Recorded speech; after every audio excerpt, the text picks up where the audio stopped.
নমস্কার বন্ধুরা, দীপালিস কিচেনে আপনাদের সকলকে স্বাগত জানাচ্ছি। চলে এসেছি আজকে আবারও একটি ভিডিও নিয়ে। আজকে আমি ডিম দিয়ে খুবই সুস্বাদু একটি রেসিপি তৈরি করে দেখাবো। তো ডিম কিন্তু বিভিন্নভাবে আপনারা রান্না করেন, তো আজকে আমি যেভাবে রান্না করব এইভাবে একদিন বাড়িতে ট্রাই করে দেখবেন। আশা করছি আপনাদের ভালো লাগবে। তো এখানে আমি 5টা ডিম নিয়েছি। 5টা ডিমের জন্য 5টা বাটি নিয়েছি। আর বাটিতে কিন্তু অল্প করে তেল দিয়ে দিলাম। এবার ভালো করে তেল মাখিয়ে নেব।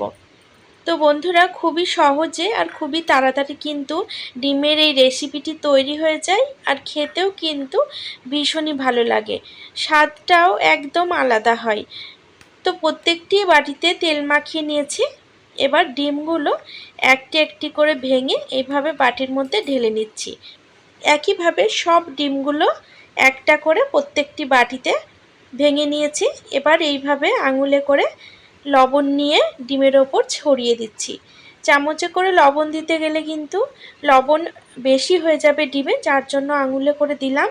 এবার এইভাবে আঙুলে করে কাশ্মীরি লঙ্কার গুঁড়ো নিয়ে সব কটা বাটিতে ডিমের ওপর ভালোভাবে ছড়িয়ে দিলাম।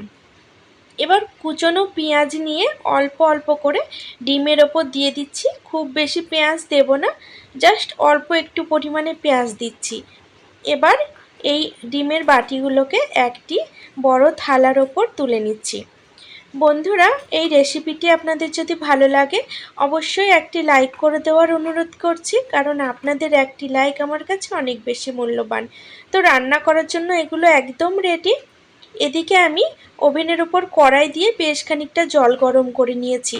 এবার এই কড়াইয়ের ওপর থালাটা এইভাবে বসিয়ে দিলাম, আর বাটিগুলো সরিয়ে আরও একটা বাটি এর ওপরে দিয়ে এখন ঢাকা লাগিয়ে 5 মিনিট মতো হতে দেব।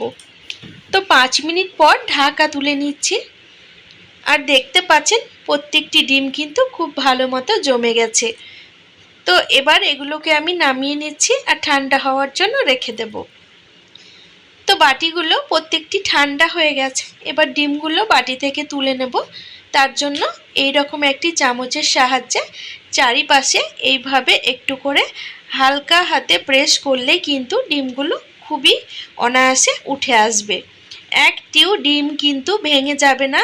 আর এগুলো কিন্তু ভাপ দিয়ে তৈরি করা হয়েছে, যার জন্য এর স্বাদও কিন্তু একদম আলাদা হয়।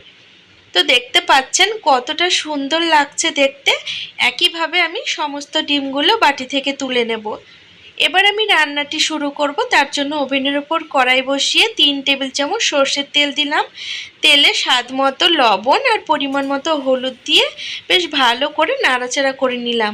এবার আগে থেকে ডুমো করে কেটে রাখা আলু তেলের মধ্যে দিয়ে দিচ্ছি। এখন আলুগুলোকে বেশ লাল করে ভেজে নেব। এখানে আমি বড় সাইজের 2টো আলু নিয়েছি। আপনারা আপনাদের আন্দাজ মতো আলু বা ডিম নেবেন।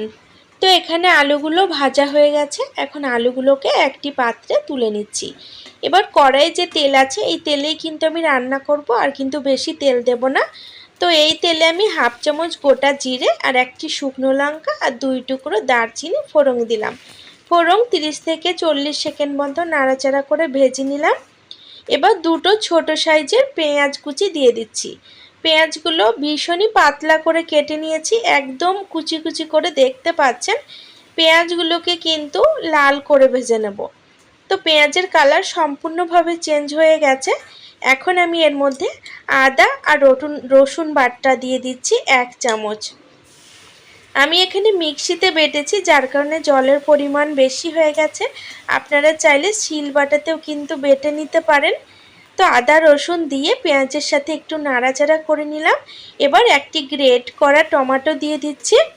এবার এই সমস্ত মশলা মিডিয়াম টু লো ফ্লেমে কষিয়ে নেব।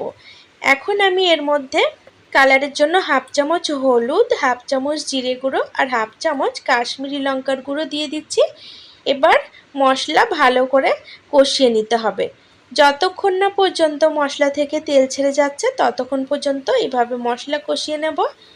তো দেখতে পাচ্ছেন মশলার কালার খুব সুন্দর এসেছে আর তেল কিন্তু ছেড়ে গেছে। এর মানে মশলা কষানো হয়ে গেছে। এরপরে কিন্তু আমি এর মধ্যে আগে থেকে ভেজে রাখা আলুগুলো ঢেলে দিচ্ছি। আলু দেওয়ার পরে মশলার সাথে 2 মিনিট হাই হিটে এইভাবে নাড়াচাড়া করে নেব। বন্ধুরা, আজকের এই ডিমের রেসিপিটি আপনাদের যদি ভালো লাগে তাহলে অবশ্যই আমার সাথে থাকবেন। আর আমার সাথে থাকার জন্য চ্যানেল সাবস্ক্রাইব করে বেল নোটিফিকেশনটা অবশ্যই অন করে রাখবেন, তাতে আমি আগামী দিনে যখনই নতুন ভিডিওর আপলোড দেবো তার নোটিফিকেশন আপনারা সবার আগে পেয়ে যাবেন। তো আলু কষিয়ে নিয়ে এর মধ্যে পরিমাণ মতো জল দিয়ে দিলাম।